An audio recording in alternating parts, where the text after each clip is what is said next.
Thank you, Malika. And on behalf of Edelweiss, I would like to welcome you all to the Q4 FY21 and FY21 conference call for Burger King India. From the management today, we have Mr. Rajiv Varman, CEO and whole-time director, Mr. Sumit Zaveri, Chief Financial Officer, Mr. Kapil Grover, Chief Marketing Officer, and Mr. Prashant Desai, Head of Strategy and Investor Relations. I would now like to hand over the call to Mr. Prashant Desai for his opening remarks. Over to you, Prashant. Thank you, Nehal. Good evening, ladies and gentlemen, and thanks for being with us on this Thursday evening for the conference call. We truly appreciate it. Also, on behalf of everybody at Burger King, we hope and sincerely hope and wish that all your friends and families are safe in these tough times. And once again, thank you for joining. This is how we intend to take today's conference call forward. I will pass on the dais to Raj to make his opening remarks, post which very quickly I will take you through some of the slides on the presentation which all of you would have got a chance to kind of go through. We will then turn it on to Sumit Zaveri, my colleague, who will take you through the financial numbers quickly, and then I will hand it over to Kapil Grover, who will take you through the efforts that we did on the marketing side, plus our efforts on the cafes side, followed by I'll give you guys guidance and how we have revised the guidance, and then we'll open it for Q&A. The duration of the call is 60 minutes. Amongst the four of us, we'll try and wrap this up by about 20-25 minutes. So we leave at least 30-35 minutes for you guys to ask us the questions. If the time is not enough, feel free to write to me, email to me, or reach out to me, and I will try and answer all your questions to the best of my abilities. Thank you once again. I'll hand it over to Raj to make the opening comments. Raj, over to you. Thank you very much, Prashant. And I second his comment. I hope everyone's keeping safe. The three mantras that we are advocating and everyone's advocating is wear your mask, sanitize your hands, and social distance, and vaccinate yourself if you can. And, I know this vaccination availability is a tough thing, but when you can and if you can, please vaccinate yourselves. We are vaccinated, and you know that Burger King has a much younger employee base.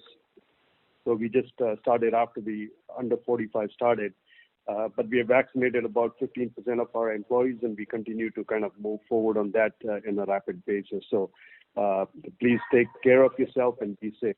What I'm going to do is I'm going to take a few minutes because you got some very intelligent people to follow me. I'll take just a few minutes to just give you a roadmap, and once you have the roadmap, then we'll go into the presentation deck for Q4. So first of all, just as I remind myself and my team, we are a very young company. If you look at our company, 50% of our restaurants in our company are actually less than 2 years old, 21 months to be exact, and those 21 months actually include 14 months of COVID in there as well, right? And if you take the entire company, all the 258 restaurants, company-owned restaurants, some franchise restaurants as well, if you take those, then you'll find that those total average to about 36 months of life, right, of age. So a very young company. So there's a lot of growth that will happen within those four walls of each restaurant beyond the growth that we are putting in building new restaurants. So there's going to be growth within those four walls and then growth beyond those four walls. So let me first talk about the four-wall growth, which we have been, speaking to you guys in the past, and we'll continue to speak to you in the future. Now, if you just reflect back on FY18, we were up about 12.2% that year, and that year's growth came through the launch of our Value 1.0. We call it 1.0. So we launched that value program, and the growth that came in that year was because of the 12.2% growth that came was because of the value program. In FY19, we had a 29.2% growth, and this was growth both in SSG as well as SSTG. And this growth of 29.2 was roughly half that came in because of our value program that we had instilled the previous year that we now put on television, and we grew that business within the four walls of the restaurant. And then half of it came because we launched the delivery with our aggregators. So our delivery program launched with the aggregators. Remember that our entire delivery was only through our aggregators. still was until this last quarter or so. So we were at that point only delivering through aggregators. So that 29.2 that you saw in that year, roughly half was through aggregator growth, through delivery growth, and half of it was because of our value program. Then in FY20, we had a kind of a flattish year, and that flattish year was reconsolidating just the sales of 42% that we had increased, 42% SSG over the last 2 years that we had, in addition to putting over 70 new restaurants into the ground, right? So that was that year. Now, we are poised as we move forward to bring in two things. One is, and Kapil will speak about this in depth, so I'm just going to give you top line on this. The first thing is we are getting the Value 2.0. So we are launching now the Value 2.0, and you will see very soon across the country in your television sets and in every other place that we usually communicate our programs. So that Value 2.0 is going to be launched. In addition, we spoke last time when I first spoke with you for the very first time. We spoke about our app and the fact that this app was in progress and that we were building it up and it was almost going to complete. Well, the good news is that app is today available on your phones. You can download it in Android or you can download it on your Apple phone. And we've got close to 1 million, I think, by the end of by early June, we should have about 1 million downloads. So we just kind of started it, and it's kind of gaining ground. So we are going to, in addition to this pillar that we had, aggregators pillar, where we have multiple aggregators that do that delivery business.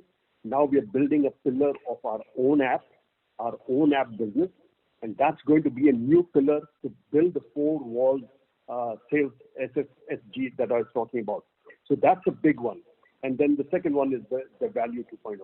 So this is a little bit, and we'll have a detail from Kapil on both these items as we go into the presentation. And then the outside of the four walls, we will continue to build restaurants. We haven't changed our guidance for this year. We continue to shoot for hitting 320 restaurants by March of next year, which is March 31st of next year. And this is because we have already opened 3 restaurants. We have got 8 in construction. We have got a pipeline of 30. So we feel good about it.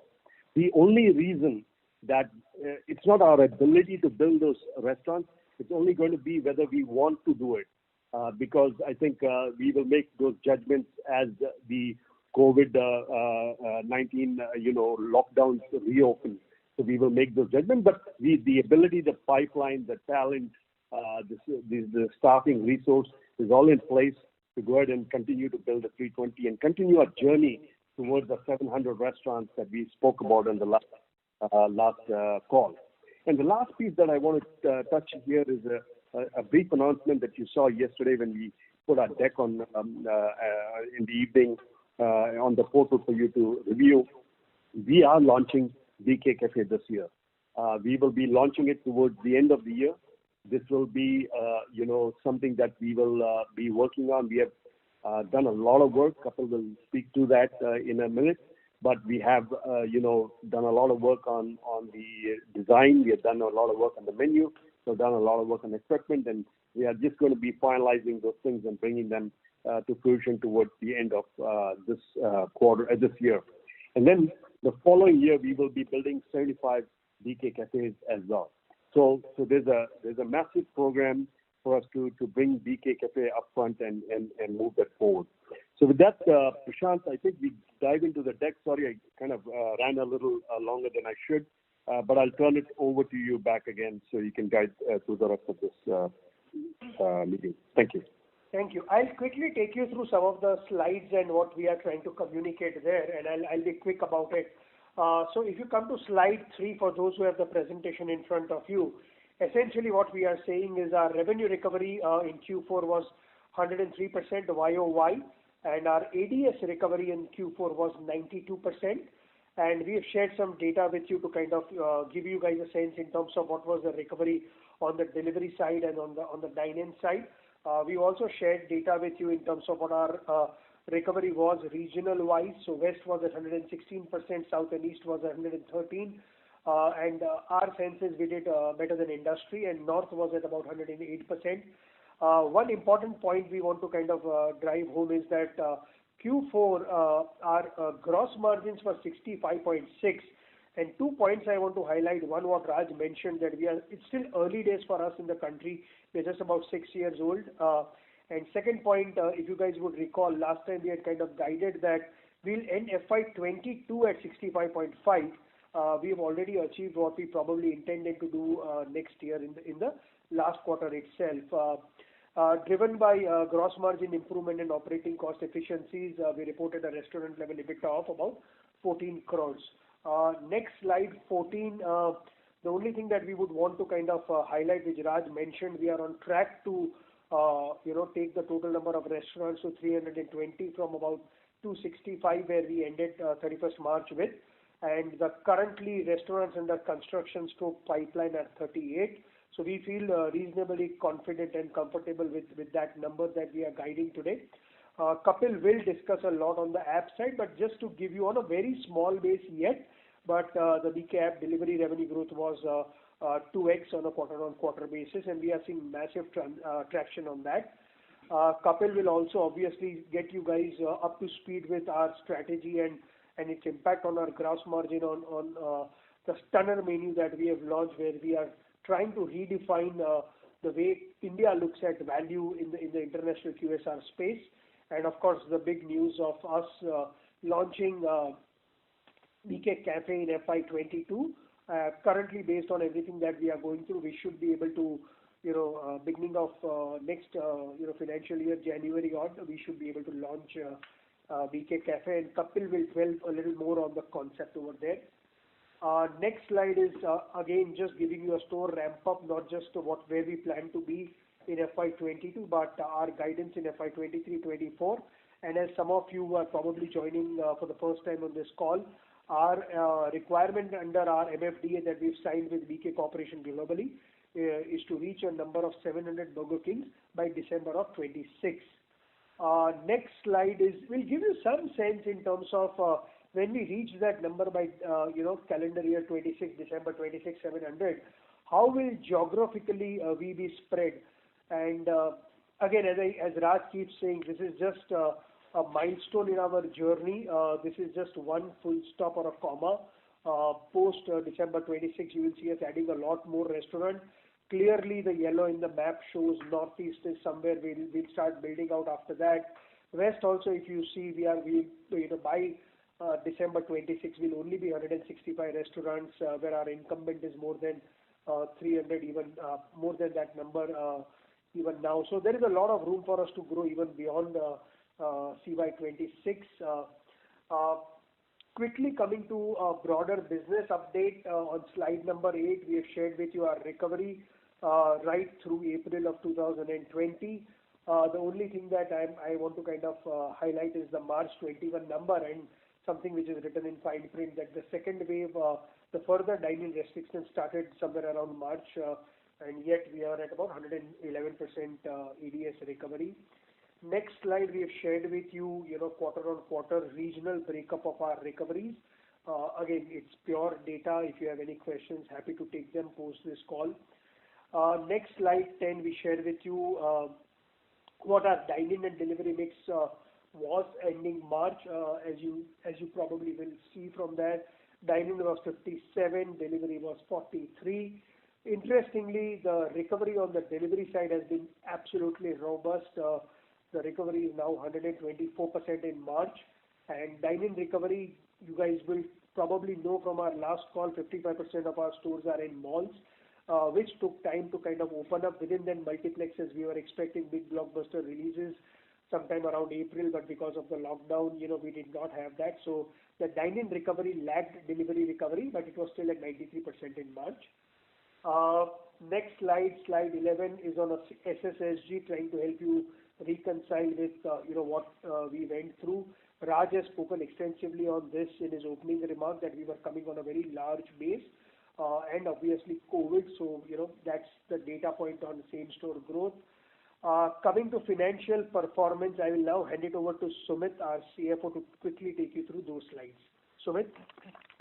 Thank you, Prashant. What I'll do is that I'll kind of quickly talk about the key highlights as far as the financial performance is concerned, and then request Kapil to take on from there on to explain the marketing and the growth part associated with that.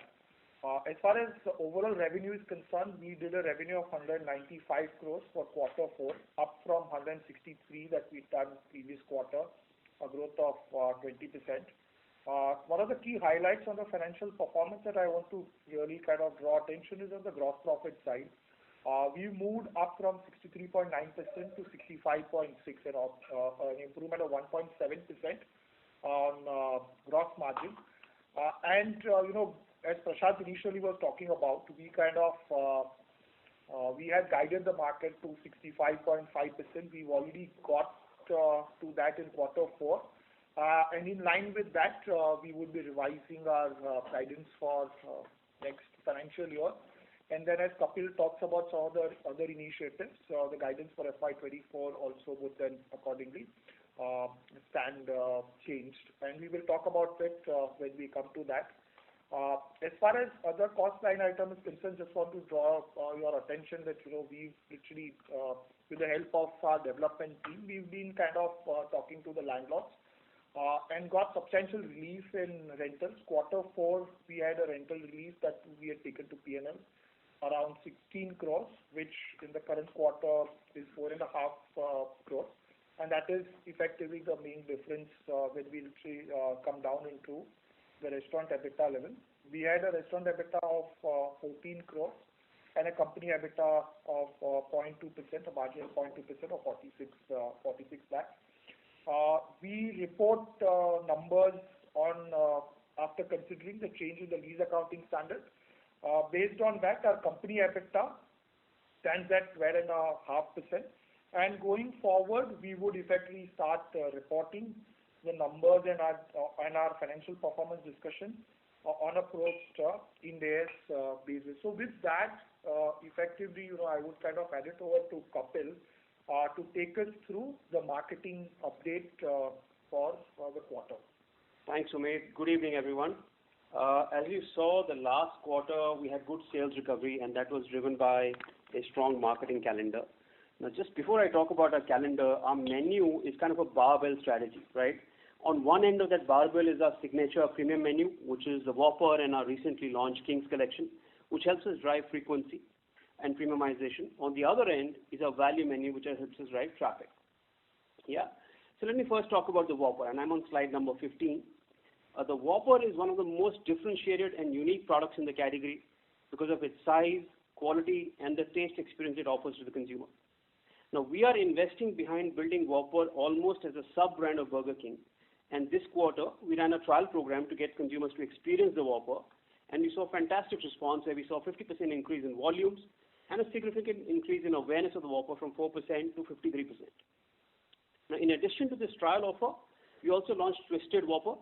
Now, this Twisted Whopper is part of the Whopper limited time portfolio. So what does that mean? This menu of limited time promotions around the Whopper, these are different products which are designed to drive taste excitement and frequency with our current users.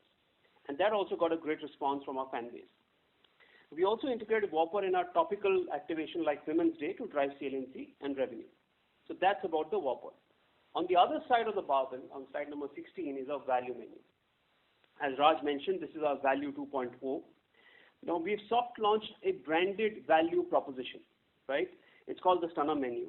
Now, unlike other price point-led value menus, this menu offers a stunning variety of products, a variety of formats like burgers, wraps, rice, innovative formats like Volcano, and delivers a great taste experience to our consumers. And also, all our veg items here are priced at one price point of 50, and all our chicken items are priced at one price point of 70, right? And while we'll offer great value for money to the consumers through this menu, which will be scaling up in due course, we are making sure that this menu remains margin accretive. Now, some of you might notice on this chart, there's a line on the menu which says no synthetic colors and artificial flavors. Now, that brings me to the next slide, number 17. We all know that consumers today, and especially Gen Z, is very, very demanding of brands to be very, very authentic, and they're very conscious about the provenance and the quality, right? So we have taken this bold step to keep our brand relevant to our audience and removed all synthetic colors and artificial flavors from Burger King products. A lot of R&D went behind this, a lot of work behind this to develop this menu. And on 29th of March, the app day to talk about colors going away from food and going into a festival of Holi, we launched this activation, and we stay committed to offering nothing but the best quality of ingredients to our customers. Now I will move to slide number 18. As you're aware and must have noticed that Burger King as a brand is globally known for connecting with its consumer in a very authentic and a light-hearted manner. And it's the same case in India, right? In the Indian youth also seeks and inspires authenticity, right? So we echoed the popular sentiment amongst, the youth of India against sensational journalism with our activation around Whopper against sensationalism. Then on Valentine's Day, we collaborated with the matchmaking sensation Seema Dapadia, right, and her point of view on no compromise relationships. And finally, Whopper Fridays, which is our weekly influencer program where we connect with the influencer community, the bloggers community, and drive a lot of engagement with our target audience. All of these initiatives drove over 300 million impressions for the brand on social and digital channels. So that brings me to slide number 19 for those who are following the presentation. And from here, I will talk about two very key strategic initiatives as Raj and Prashant also earlier outlined. Number one, we're building the Burger King online ordering platforms. Right? Now, we all know the trend on delivery. Right? Even before the pandemic, delivery was growing and consumers were adopting this channel for convenience. Right? And the trend got accelerated in the last year, even more so. So while we continue to build our delivery sales with our partners and aggregators, we believe that BK app is a channel will be largely incremental in the future. And last quarter, I had shared with you that we started work on the app, and this quarter we're seeing some early results. As Prashant mentioned, we're already seeing some early traction with about 200% growth in our app sales. We've invested in technology, resourcing to make the app faster. The app is now faster by about 40%. We've improved our delivery times, again by investing in technology at the back end on delivery logistics and rider tracking, right, which has improved our delivery times and our service levels. And we're seeing significant increase in our monthly active users. And that's something that we'll stay invested behind. That brings me to the second strategic initiative, which you've heard in our presentation yesterday, is the BK Cafe. Now, as millennials and Gen Z increasingly adopt coffee as a lifestyle beverage, we believe this is an opportunity to drive incremental occasions, leading to top-line growth and good margins for Burger King. Now, we will be offering consumers a modern and contemporary cafe experience, and we intend to scale this up to about 75 stores by the exit of FY23. And you will certainly hear more from us in the coming quarters around this. By the end of this year, we will be launching a few stores. From here, I would hand over to Prashant to share the outlook. Thanks, Kapil. So guys, yes, extremely excited about the things that are lined up for, internally for our business and also to deliver to you guys as well. In coming to guidance, and we had consistently shared our philosophy of guidance that will probably guide you guys on three numbers. One, on our store expansion strategy, second on our SSSG, and third where we see the gross margins going. There is no change in guidance when it comes to number of stores. We remain committed to 320 for FY22 and 470 for FY24. No change in guidance as far as SSSG is concerned. We believe the SSSG over FY20 this year, once things normalize, will be kind of flat. And next year, we are currently budgeting a 5 to 7% SSSG on a normalized numbers. We are upping our guidance when it comes to the gross margins. From 65.5, we are increasing our guidance on gross margin by 50 basis points for FY22, and further by from 66 to 68 by FY24. As you all know, by FY24, cafes will also come into the picture. Currently, in this guidance of 68, we are not factoring too much coming from cafe because we have to first, launch and see how that business does. So, guys, that's from our side in terms of what we had to share with you, and we have another half an hour to kind of take questions. So, request the moderator to open the floor for questions. Thank you. Thank you very much. We will now begin the question and answer session. Anyone who wishes to ask a question may press star and 1 on the touchtone telephone. If you wish to remove yourself from the question queue, you may press star and 2. Participants are requested to use handsets while asking a question. Ladies and gentlemen, we will wait for a moment while the question queue assembles.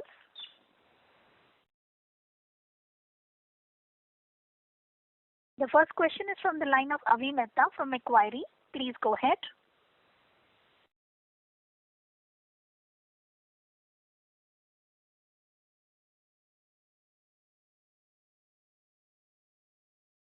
Mr. Avi Mehta, your line is unmuted. Please go ahead with your question. Hi, am I audible now? Yes, Avi. Go ahead. Oh, I'm really sorry for that. Thanks for the opportunity. My question was on the gross margin. I mean, this gross margin performance, does it suggest that BK is considered a more premium brand by the customer and not necessarily a very, economy or value kind of brand? And if it is the case, would the focus then rationally be more on launching in the barbell strategy, more on the premium end? Thanks, Avi. I'll let Raj take that. Raj? Yeah, thanks, Prashant. Ravi, actually, the GP or gross margins is not a direct result of one number. That's usually the perception of most people that, it is basically the price of the item that you sell. And I've been, sharing this for now 3-4 years here in India. It is a result of several things. The first thing I will tell you is what Kapil was talking about earlier on. It's called the barbell strategy, where you have a strategy to drive traffic in. So we have value-driven traffic driving initiatives in place. We had value 1.0. We are now moving to value 2.0, and that continues to drive traffic in. On the other side of the barbell is what he was talking about when he said that we have this Whopper brand, that we are building this brand, and we are taking this brand to the next level. So there's a menu mix or a product mix strategy that is effective in bringing the gross margins to where they are. That's just one of them. Obviously, there are other factors that go in there, like, the way we grow. We grow very, very, as we call it, the cluster growing mechanism, wherein we are not putting restaurants randomly across the country. We are strategically building those restaurants so our transportation cost is minimized and it's most efficiently done. So that's another strategy we do. We also then build a cluster to make sure that distribution cost is amortized over those restaurants. So that's another piece of the strategy that we do to bring gross margin. And also we have a very strong buying, culture and a very strong buying strategy in which we have multiple buyers, people selling, multiple suppliers for particular products, and we use that very effectively in bringing down the cost at the door itself before the product comes in. So all these things come together, and that's why you see that at a very young age of this company that we continue to drive some very good GPMs. I hope that answers your question, Ravi. One thing, Avi, I will add to this, to what Raj is saying for the purpose of people who are joining our call for the first time, is, our cost of goods sold, Avi, also includes the distribution cost. So when you look at our gross margin, what Raj was also mentioning, the cluster approach where we kind of take efficiencies on the distribution side also helps us drive home the point.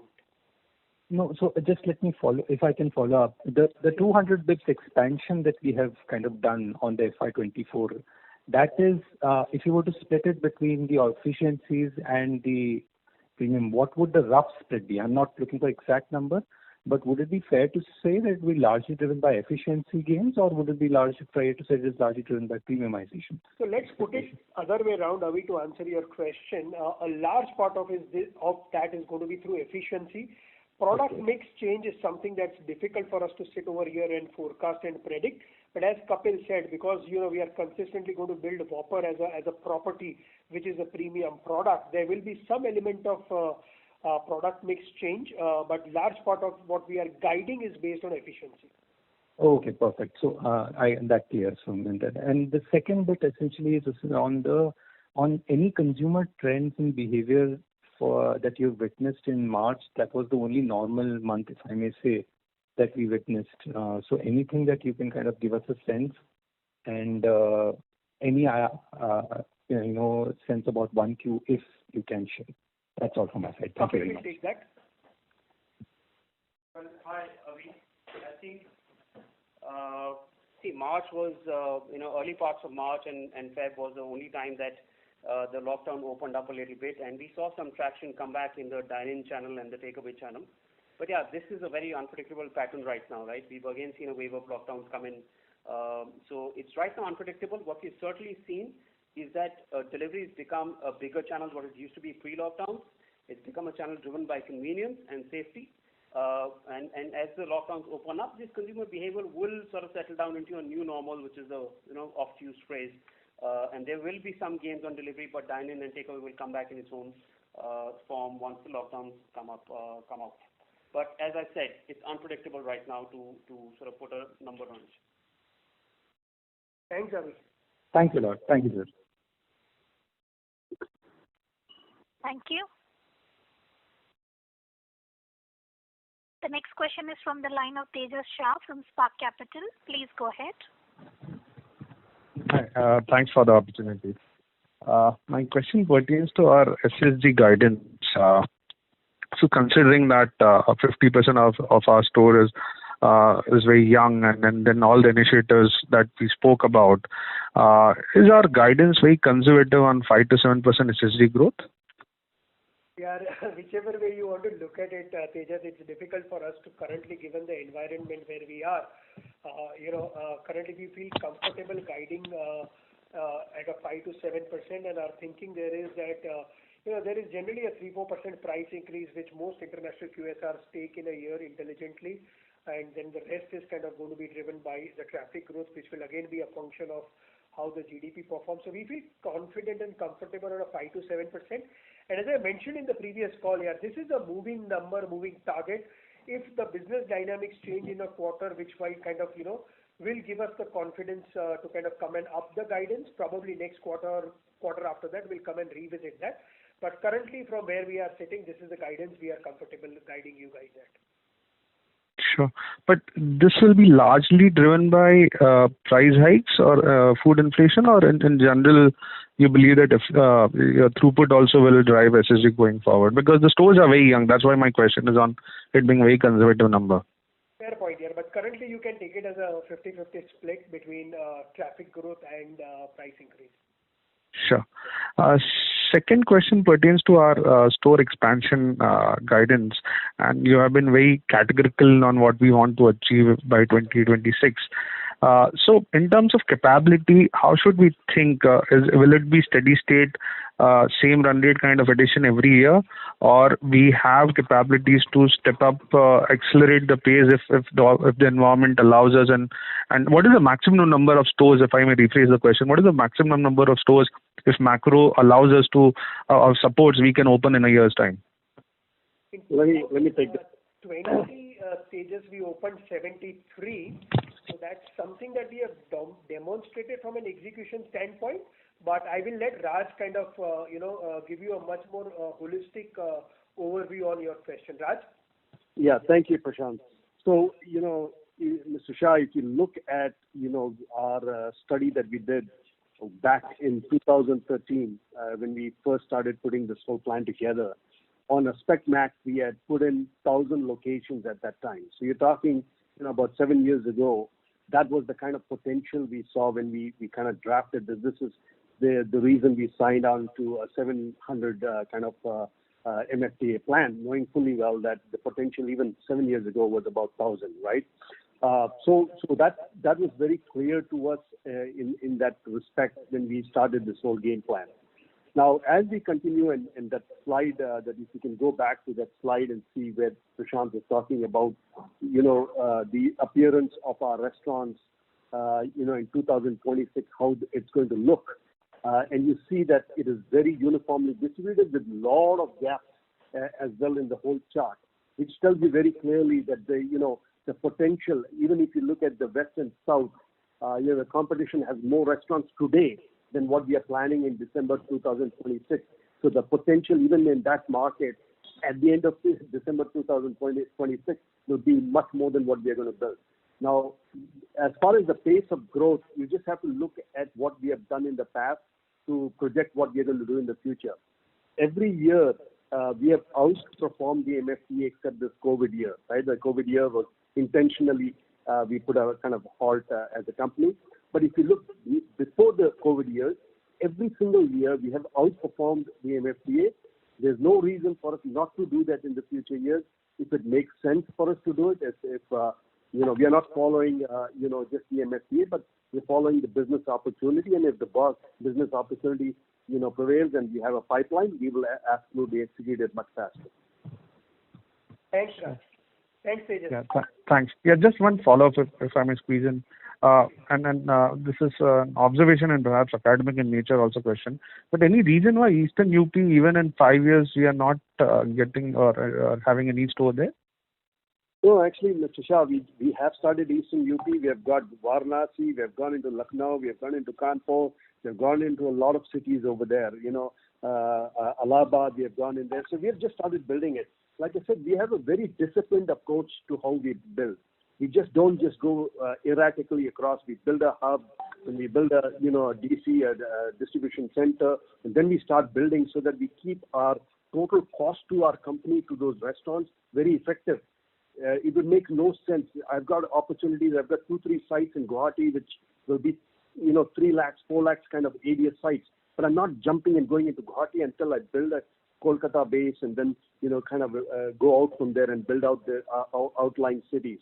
So it's a very disciplined approach, and cluster mechanism is the way we grow, and we kind of trying to stay disciplined to that. But we have gone into recent, just to let you know. Okay, so the dots in your slide 6. Yeah, yeah, sure. Sir, I would request you to rejoin the queue for follow-up questions. Sure. Thanks. The next question is from the line of Vicky Punjabi from JM Financial. Please go ahead. Hi, sir. Thanks for taking my question. Just 2 questions from my side. One, I just wanted to understand if you have any guidance on this cafe as to, is there any, what are the experiences from the global side that, that kind of gives you confidence on expanding this at such a fast pace? And what's the kind of investments that would be required in this segment? Yeah, this is, we obviously have our numbers and we are kind of moving with a very decent homework. We will share these kind of information in the future. We always want to put something into the ground, get the experience of it before we start sharing externally. So if you kindly wait a little while, and we will get back to you with those numbers, and we will get back to you with those projections. But right now, we just want to make sure we're doing our homework better. Yeah. Vicky, we'll build the excitement quarter on quarter on the cafes. Just be a little patient with us. You will see first phase of some excitement next quarter, and then thereafter. Just give us a quarter's time to kind of come back to you on some of these things. Sure, sir. Okay, sir, just, I had 2 more things. One was on the delivery versus dine-in. Now, if I look at the way dine-in, kept improving from, say, 29% in May 2020 to 62% as a proportion of the mix till Jan 21. And then suddenly saw a dip in Feb and March. Any reasons for that? But I think that both have grown, but just wanted to understand what happened, because I thought that 4Q was a very normalized quarter. Yeah, that's a good question. I think Prashant was saying this, or I think a couple were saying it. The market has been very erratic. Even we have a complete setup to find out which city is now closing down dining, which city is now closing down takeaway, which has a curfew that starts in the evening at 6 o'clock. There is a lot of nuances which have moved dining to delivery and delivery to dining. So if you start doing the math on that, I would suspect that you would be here all night trying to do that. Look here, a lot of small things are happening, where the death rates are going up or the infection rates are going up. The government is clapping down literally in starting from next day or the day after, right? So the clapdowns are very sudden, and you will find that a lot of shift. I think Kapil was articulating earlier that look at this, as we see it, once the vaccination program is in place and people are getting vaccinated, and as things are opening up, it will take a little while for people to slowly come out and start experiencing brands again. But in due course, as we look at this long-term basis, we see that this is still going to be a substantially strong business in dining. It's going to continue as a strong business. I've articulated in the last call, and I'll share just two examples very quickly with you. If you look at malls, for example, people go and visit those restaurants in the mall. They go shop in the mall. They visit the restaurants in the mall. And that pattern of that habit of those customers is not going to change. Our restaurants on drive-thrus on freeways, we got about 25 drive-thru restaurants. We continue to build. That's a massive strategy of ours moving forward. Those are restaurants that will get a drive-thru visit. The people will go on the road. They're traveling from A to B. They will use those. So there's a certain habitual and basically a habit that will continue to drive that sales in there, right? And even in high street, if you come down there, that business will come back. Now, I think we might see a skew over the next year, 2 years. We are sitting at about 27, 28% going into the COVID years, into the COVID months. And we think that will be slightly north of 30, maybe 30 to 35. But again, I think I resonate with what Kapil was saying, that this in the long run will kind of land where it lands, where it was in the past, because there's a certain pattern of way people use it, whether it's in the malls, whether it's on drive-thrus. Those patterns will not change. Sure, sir. So just one last... Sir, Mr. Punjabi, I would request you to rejoin the queue for follow-up questions. Sharika, Kapil is adding something. Yeah, Vicky, just to add to your, what Raj mentioned, to your question, I think specifically in March, there was just a 1% delta there. There was a delivery push because there was a cricketing event in that month. That also helped drive delivery sales a little higher. And towards the back half of March, there were a fresh wave of lockdowns in Mumbai, Maharashtra. Malls were shutting down. They were being asked to present RT-PCR reports for entry. So that has some impact on dining. And that's why you see that 1% delta between Feb and March. Sure. Thank you, sir. Thank you. The next question is from the line of Percy Panthaki from IIFL. Please go ahead. Hi, sir. Good evening. I have two questions, so let me put them up front. Firstly, if I look at your SSSG this quarter at about -5 versus the other burger chain which has done a +10 kind of SSSG this quarter. So just wanted to understand why such a huge difference of 15 percentage points between you and the competition. That's one. Secondly, if you can give some idea on a sales per store basis, how are your older stores, let's say, whatever way you're looking at it, more than 2 years old or more than 3 years old, that cohort, what is the average sales per store of that cohort versus your overall company average sales per store? These are my two questions. Sure. So Percy, I'll take the question on SSSG and I'll let Sumit kind of give you details on the store cohort. On the SSSG, as Raj kind of was trying to kind of explain or drive on that point particularly, that, one, we are coming off a very high base. That's one. Two, for us, the delivery contribution to our SSSG began much earlier than industry, because we were the first ones to onboard delivery way back in 2017, 2018. So whereas the industry is catching up with the delivery incremental business, we've kind of caught on with that. Third piece, if you look at our portfolio, 60% of our stores are in North. And second point that I made earlier as well, 55% of our stores are in malls. Jan, Feb, March, early Jan and Feb, winter in Delhi, farmer protests, Punjab, not allowing stores to open on the weekend had an impact. And obviously the mall stores kind of did not perform as well as the high street. So if you kind of combine all of this, the answer somewhere lies, kind of therein over there, Percy. And, I let Sumit give you some kind of a direction or color on the cohort that you are asking. Sure. Thank you, Prashant. So as far as cohort-wise things, while I wouldn't get into individual cohort-wise growth, but the way our portfolio generally works is that once we kind of enter a particular store or a market, we've seen a very strong growth coming in year 1, year 2 of the opening of the store. And then continuously as we continue to penetrate deeper into the catchment area where we are present, we continue to see the normalized SSG growths to continue, which is what the growth that we are guiding to the market, that we've seen that continues to kind of be seen thereafter from year 3 onwards or so. And we've literally at this point in time not seen any of our stores seeing any form of maturity or peaking in terms of sales growth is concerned. So we still continue to see a continuous penetration-led, catchment penetration-led growth at all our stores. So if you can't give a exact rupees number, would you able to at least give a percentage difference between the older cohort and your overall company average? That would also really help us. Where I'm coming from is that your margins are very low. And one of the main sources of margin growth will be your operating leverage, because in an existing store, if you make 1 rupee extra, 66 rupees of that more or less will flow to the bottom line, and that is what will give you your EBITDA margin.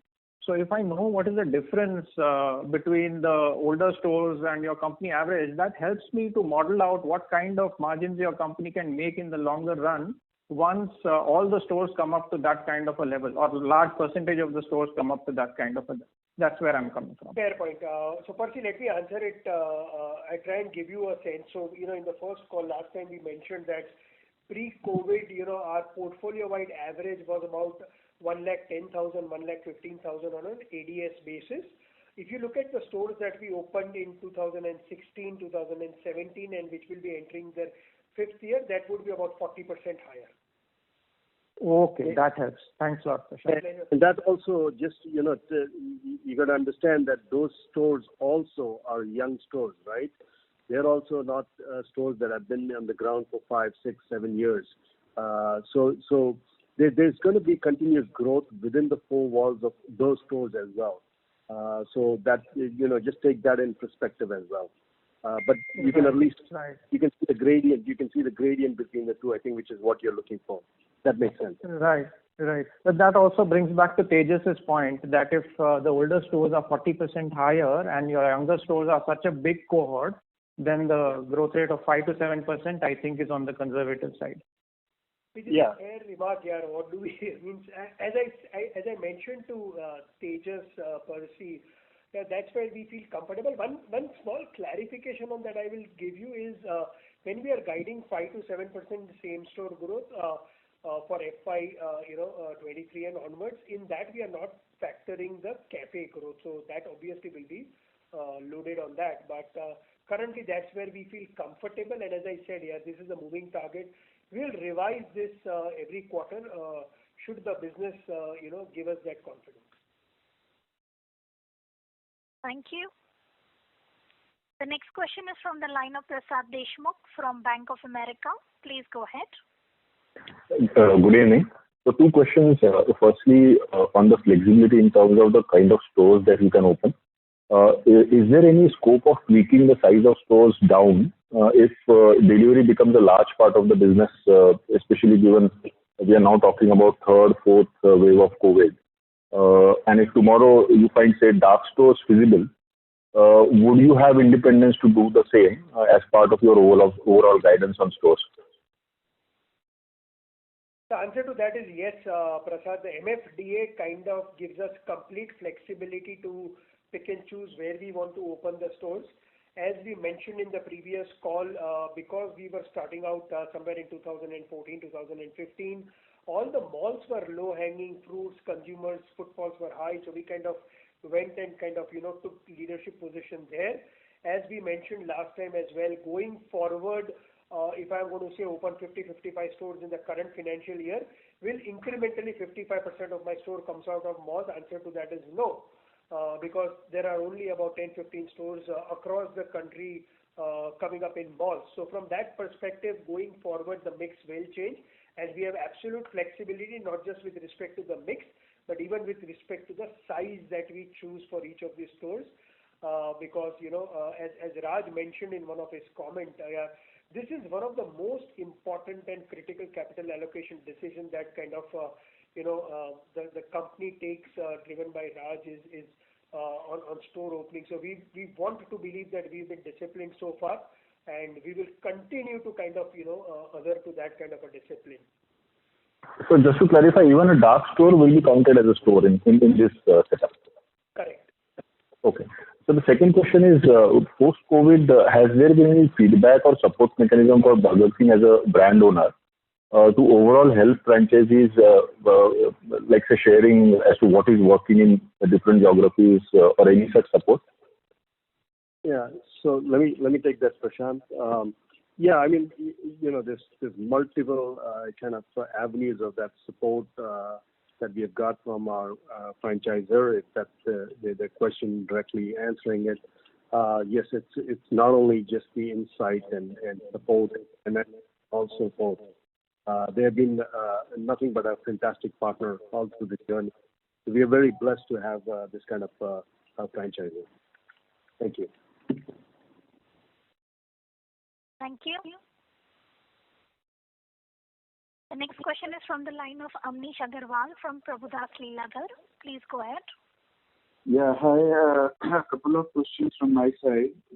First, can you share with us the breakup of our stores, that how many are in malls, how many are in, you can say, your metros, transit locations, and food courts, etc.?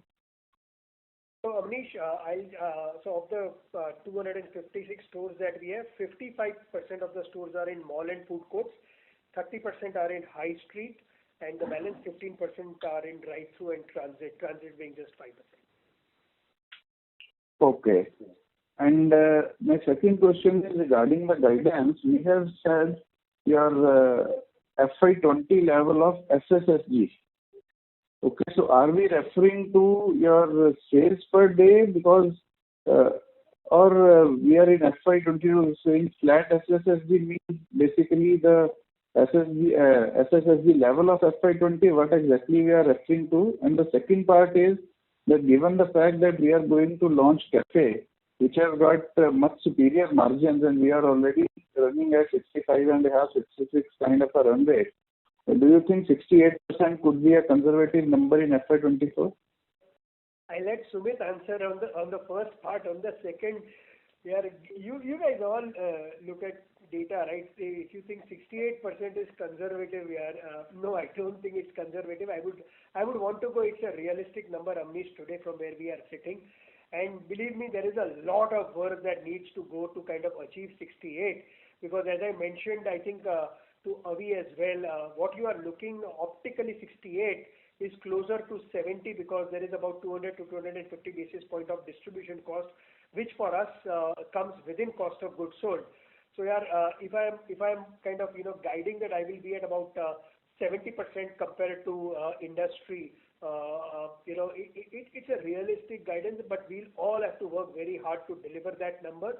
And that's how we are kind of putting pressure on us by coming and kind of putting this as a guidance, so that it's motivating enough for all of us.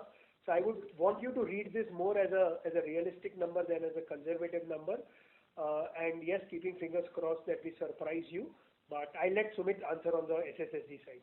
Yes, just before you go, I think Prashant, one of the things is obviously we have just kind of got into the cafe business, right? So we are not factoring all the efficiencies of the cafe business completely coming into this in the first year or so, right? Because you're going to start off small and then you're going to put it in there. So it's gradually going to seep into our business, and you will see those benefits down the road. And you're absolutely right. But again, I say, your future, if you look at the past and your performance in the past, it's a good indicator of your future. We set a target of, doing a 66.5 kind of a GP. We already hit that in the first quarter. So we went ahead, 65.5, 65.5 target for this year.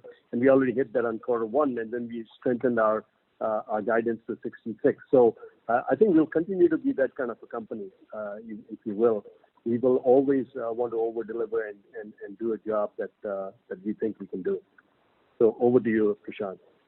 Sorry, to Sumit. Sumit, yeah. Yeah. So I'll just answer the first part of the question that you had asked here. So when we are talking about SSSG at levels of FY20, what we literally are moving towards is that one normalcy comes back.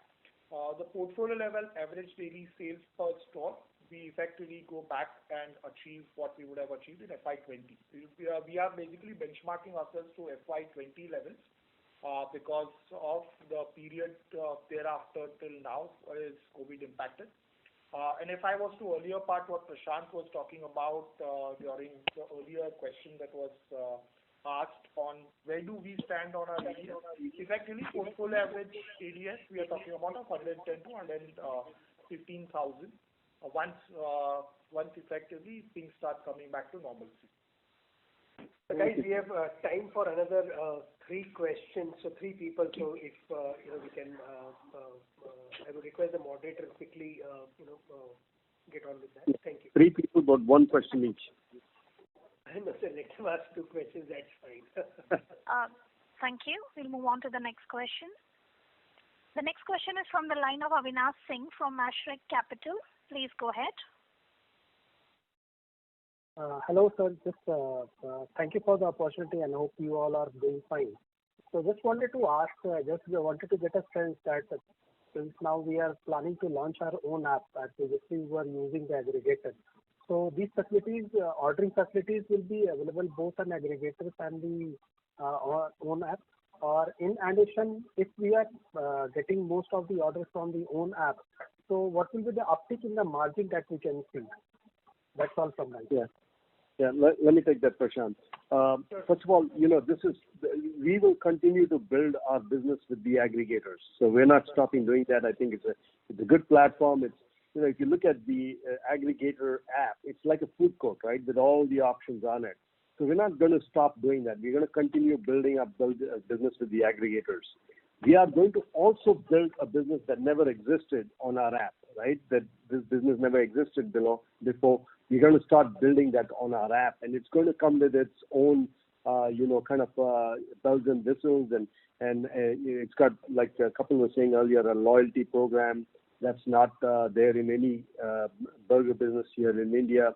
So we'll come up with the loyalty program. There's CRM, there's gaming, there's a lot of stuff we're putting in there to bring in a kind of customer that gets what we call as a super fan. Person who will want to be ordering and staying with the Burger King brand, who will be consuming the Burger King brand at an average rate of much higher than a normal consumer of Burger King. So that's why we call them super fans. So we'll build that business very separately. We have started identifying those trends, and then maybe Kapil can throw a little more finesse on this. So I'll turn it over to Kapil. Yeah, I think just to add to what Raj said, I think delivery is a growing pie. I mean, it's a growing business, right? So we believe that there is space for branded apps there. Now, what the Burger King app will do, as Raj said, it's not about, being non-aggregators or not being on aggregators. We'll continue to work with the platforms to grow sales. The platforms are doing a great job in growing the category, right? They're expanding the category of home delivery and the category of burgers on home delivery, right? And we'll participate in that strategy. While we build our own app for a more loyal base of consumers, it gives a more sort of native burger ordering experience. If you're not really looking for variety, you just want to order a burger, the simplest and the easiest way to come to order that burger will be on the Burger King app, right? And then it'll be sort of added on with the loyalty program, with other engagement programs to drive that platform. And we see both of them coexisting and growing the category. Okay. Thank you. So can we take one last question now? Yes, please. Thank you. The last question is from the line of Shirish Pardeshi from Centrum Capital. Please go ahead. Hey, hi, Prashant, Sumit. Thanks for the opportunity. I just quickly wrap up the question. It might take a little longer to answer. The fundamental question is that the Stunner is a fantastic idea, but having taken this clue specifically for India, I think it's a value for money market. And what I wanted to understand in terms of marketing, what's your understanding when you introduce new product or say maybe a value for money product, how much time in your experience is building up, saying moving from 50 rupees to say maybe 150 rupees burger or Whopper at 200 rupees. So I'm looking more from the qualitative answer, saying that what is the consumer behavior suggests that how this upgrade happens, maybe very short span of time, or that is. And the related question is that when you're saying that your delivery is picking up faster, what is the ticket size change which is happening? So I tend to believe that when you're dining, I think your bill size is little bigger than the delivery. Is that the understanding is correct? I'll let Raj take the first one and Kapil take the second one. Raj? Sure. Yeah. Thanks, Prashant. Look here, I'll let Kapil. I'll add on if Kapil, misses something, but I think let the CMO take both the questions. Sure. Go ahead, Kapil. Sure. So on the Stunner menu and how the sort of menu laddering operates, right? There are different roles of these menu strategies. Stunner is a recruitment strategy, right? We want to sort of allow many consumers to come and access the brand Burger King. And as you rightly pointed out, the products available on the Stunner menu are the same great quality that we offer on the Whopper, the same great taste and great, highest quality of ingredients, right? So customers get recruited through this platform, and then they graduate with the brand over a period of time. Now, there is no formula, across the marketing world which tells you that at what point in time and in how many months and days will that happen. But yeah, we've seen that journey happen over a period of time. What we made sure is that the customers get the same great quality experience and taste excitement even at the entry price point, right? And that's why the effort behind building a great variety of menu, innovative formats, and offering the consumer all the stuff that we are in the Stunner menu. And as we roll it out in the coming quarters, you will share more on how that's scaling up, right? That's on the Stunner menu. Now on the check, yes. So I think you've got to mention that our dine-in check is higher than delivery. No, our delivery check is higher. Delivery typically is higher check for every business, because there's a larger group sizes at home, especially in this situation where people are working from home. You have the whole families at home. And we are sort of tapping into that opportunity by offering a lot of combos and innovative bundles, which allow the consumers to get, value even at home, for larger group sizes, for families, right? So it is, higher than the dine-in check. And you've seen that pattern over the last 1 year. Thank you, Kapil. Just quick follow-up. This Stunner is gone into all 265 outlets? Yes, Stunner is available in all the outlets. It's been soft launched right now. We're just putting it up. We will be activating the marketing program in the following quarters. All right. Thank you and all the best to you, team. Thank you. Thank you. Thank you. I would now like to hand the conference over to the management for closing comments. Yeah. So, go ahead, Prashant. No, sir, go ahead, please. Okay, thank you. Guys, again, really appreciate your time. I know that it's been a long day and you've had other calls prior to this. So I really appreciate not only your time, but your energy around our brand. It's been a blessing to have each one of you. I've read so many of your articles and all the stuff that you write in different, magazines and newspapers. I'm, really blessed that there's so much energy around the brand. And I thank you for that. My team over here is committed to, being as transparent as we can.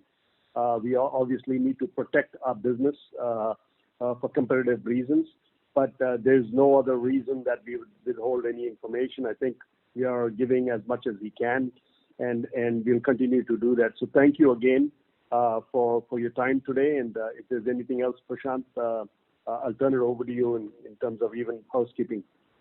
No, thank you, sir. Thanks to each and every one of you who joined the call and made time to attend this. Please stay safe, and we'll see you in the next conference call. Thank you, guys. Thank you. Thank you.